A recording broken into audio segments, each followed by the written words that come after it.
एक गांव में अरिन नाम का एक युवक रहता था।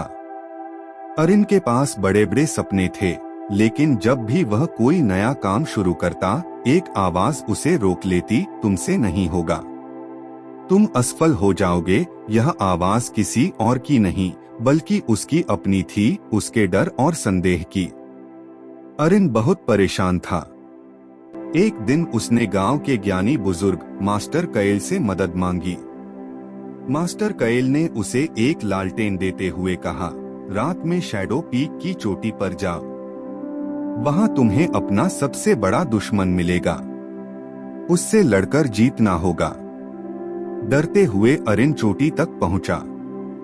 अचानक उसकी ही परछाई उसके सामने आ खड़ी हुई।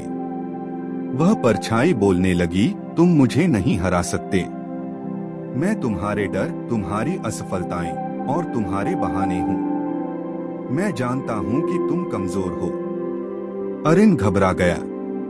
परछाई की बातें सच लग रही थीं।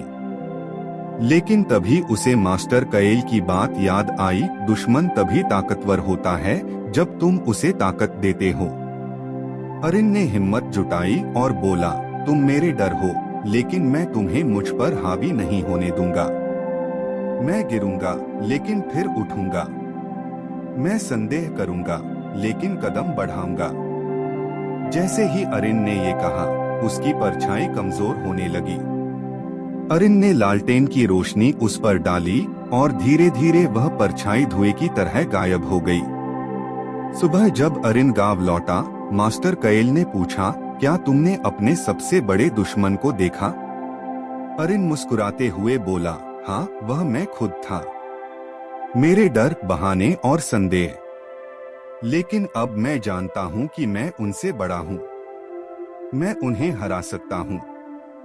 कहानी का नैतिक: हमारा सबसे बड़ा दुश्मन हमारा खुद का डर और संदेह है।